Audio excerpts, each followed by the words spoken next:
Alright, welcome everybody. This is Nick with O3 Drop. Thank you for joining me today. So here we have the final video of my YoloHan games. Now this is actually a rematch from the previous week. This is Adam playing his Beerus deck again. Now the week before, I'm pretty sure I just caught him off guard with, what the deck wanted to do. But this is the second week now, so he has, he knows what the deck does. So let's see what he decides to do to try to stop it. So I did win the roll, so I do go first. And I just play the hit as energy and pass.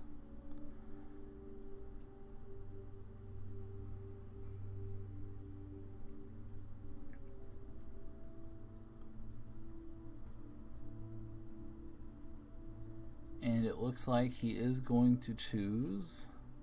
Alright, so he does play down the Guasu, and he picks to grab the Whis off of it. To be honest, his deck actually ramps extremely fast. I think every time I play against him, I get surprised at how quickly he's at, 7 or 8 energies without actually losing. So I have to give him credit. He does a really good job piloting this deck. He did go ahead and swing into my leader there, and I just went ahead and took it, which put me down at 7. To be honest, against a deck like this YoloHan deck, you probably want to leave me at an odd number. Whether you want to make that 5 or 7, that's up to you. But you want to leave me at an odd number, so that way, if and or when I play TN, I have to go down to at least 3 in order to awaken. Ooh, and here is the Trunks. So with this, I actually, I think I even said to him, I don't think I've ever played this card since I made this deck, so we're going to try this out and see how this works. Having the crit was kind of cool. I don't know if it really made a huge difference in the game, but it was kind of cool.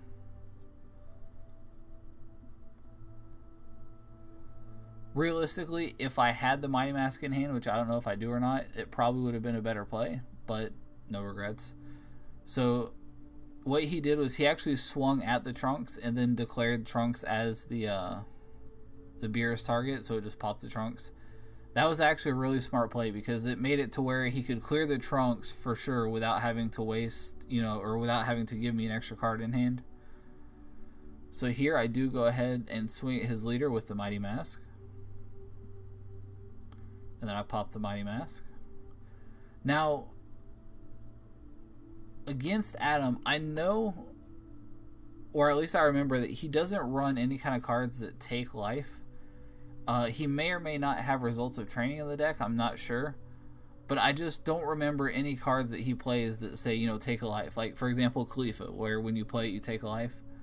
I don't remember him playing any cards like that. And so, with him, I do feel somewhat safe about putting him at 5 life.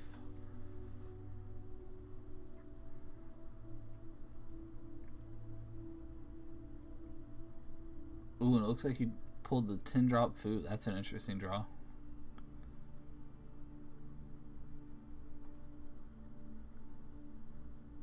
So there is the 4-drop Whis. To be honest, I personally don't like the 4-drop Whis just because playing that on turn 4 when you have 4 energies, it just feels bad. Like, it's just if it at least had 15k, I think it'd be a much better card. But he did go ahead and swing with his leader and then use Senzu Bean, and that let him play down the Mana Dork. So back to my turn. Now, as you can see, I did go ahead and charge one of the Gotens already on my last turn. The reason for that was because I didn't want to have to pay 1 to combo with it. And there wasn't anything meaningful on his side of the field to kill with it anyway. So with this deck, you can charge either 1 or 2 green energies as long as you play them correctly afterwards. You just have to be careful of what you do or don't tap.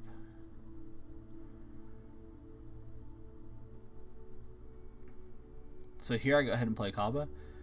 So I think at this point I've decided to just kind of rush him because he only has 2 cards in hand.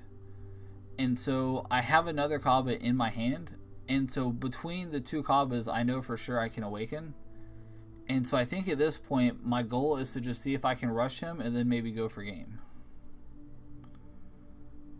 So he doesn't negate.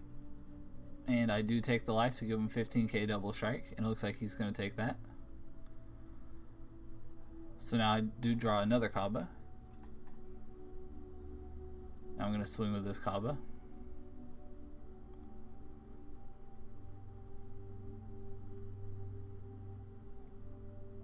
And no negate, so I'll take the life. And this time I'm going to combo the Trunks. So basically here, I just want to make sure that he takes this, or at least either takes this or empties his hand to block it. So that way, if he takes it, then I can awaken and try to swing for game with my leader. If he doesn't take it and he blocks with no energies open, just the mana dork, like it would take a decent chunk of his hand away to block it.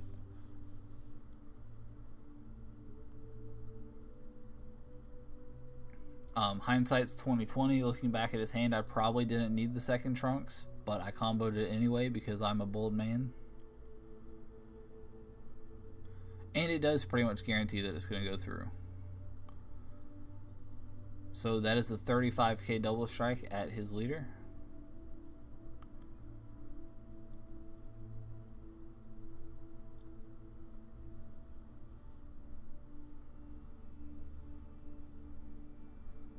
Yeah, knowing, so with that being 35k, he would have to combo 25k to block. And he technically could, but yeah, I just don't think it would be worth it. So he does go ahead and take the 2. And so now I'm going to awaken and draw 2. And I'm going to...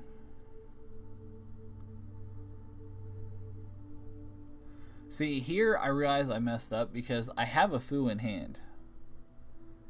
But the problem is, I have a feeling he's probably going to negate my next leader attack, and so now I won't get a chance to combo 3 more cards like I need in order to get down to 7 in my drop.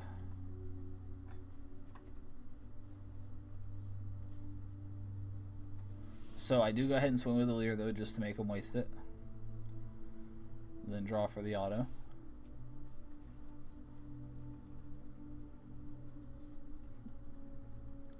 Now, this is obviously not how the deck wants to win.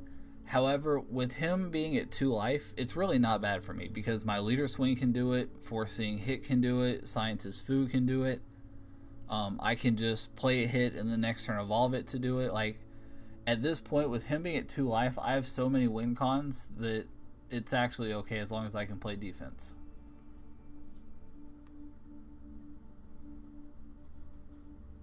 And so that's exactly what I do. So I leave the 2 energies open because I do have the combo Goku in my hand, the one that it's the 4 drop that you pay 1 combo with and draw a card.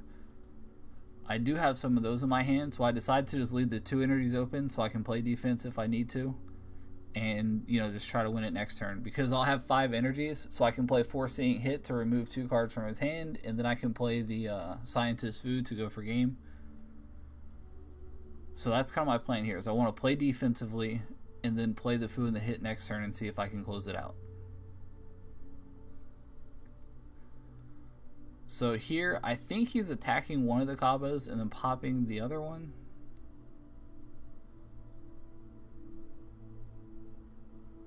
Although he could also be attacking my leader. So I guess we'll see here in just a moment.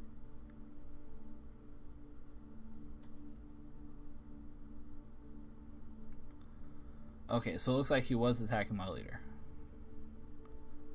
So comboing with that does put me at 25, which blocks the 20k attack.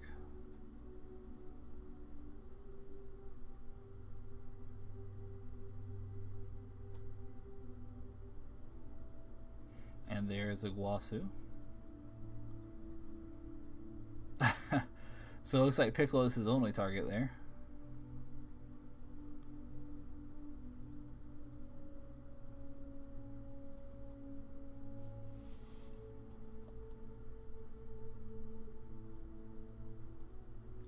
I think this Piccolo is actually really good. I think this is a very underrated card. And honestly, the biggest problem with it is that it does take 3 blues. So a lot of multicolor decks, which is almost all there are, can't run it because of that. However, if you play a mono blue deck, you should definitely consider this Piccolo. Between barrier, critical, plus its ability, it's a really good card. So he does go ahead and use the ability to pop the Kaba, which is good for me because now that puts 7 cards in my drop area, so I can go ahead and activate the food next turn for sure.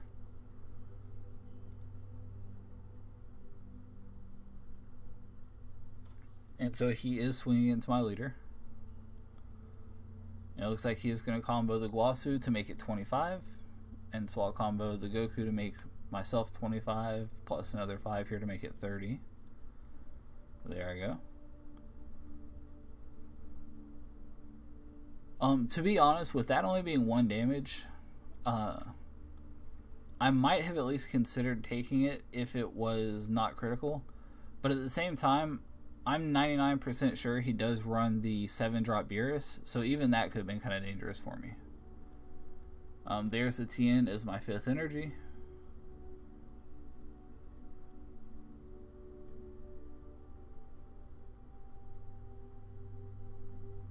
And there's the foreseeing hit. So it looks like I didn't have the actual hit in my hand. And so that's why I played the Fu first, was to see if I could draw into the hit.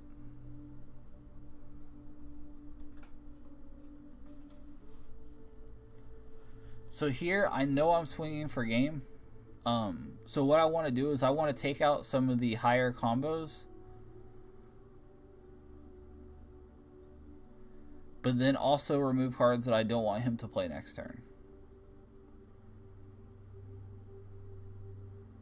So here I do swing with hit. Now, alternatively, with the hit, I could have taken out, like I could have left in those 2 black cards and basically made him combo them. The problem is, if something happened and that didn't work out, then he would have had both of those or at least one of those to play next turn, and that's not what I wanted.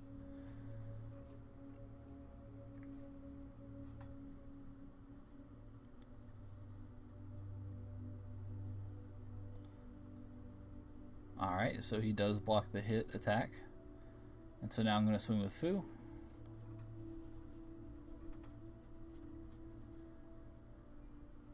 And he is going to Whis.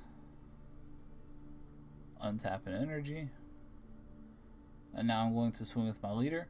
So at this point, what ends up happening is I know exactly how much he can combo up to. The problem is that I don't have anything in my hand that I can combo with right now. As weird as this is for this deck, I have no cards in my hand that are free combos. Except I think maybe the hit. But the problem is that right now he can block that because he has a 5k in his hand, plus he has the Whis on the field that's a 10k. So he can get to 30k. And so right now I can only combo up to 25 because I get the 5 from my leader if I use his ability, and then I get another 5 from the hit that's in my hand. And so just mathematically, I know if I try to go for game right here, I'm just going to automatically lose.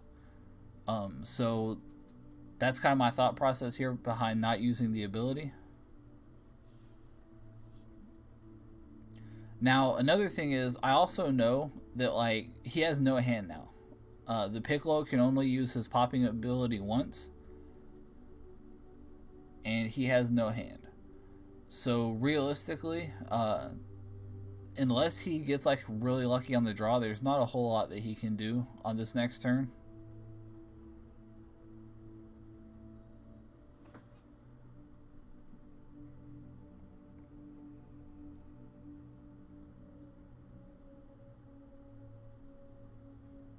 So it looks like he drew a Bulma, and I think, let's see if he decides to charge.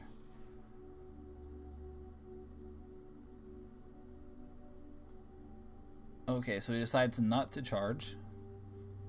So he effectively has 7 energies right now. I think, yep, he just drew a Majin Buu off the draw.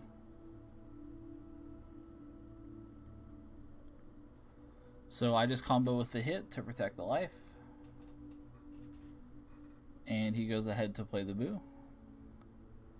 Ooh, and there's a 7-drop Zeno. So if he had charged the Bulma at the beginning of the turn, he could have played the Zeno right here. Honestly, with him being at 2 life, and that would have tapped him completely out at that point, I don't know how much it would have really helped, because there's a good chance I would have drawn something with double strike on my next turn. But I mean, it would have definitely made things interesting, and depending on what we both drew, I may or may not have been able to kill him next turn at that point. So you never know what can happen off the Zeno. So at that point, he does just go ahead and concede, because, you know, with all the double strikes and everything on my turn, I would have won anyway. So again, thank you guys for watching. I hope you enjoyed it. Leave any questions or comments down below, and you guys have a great evening.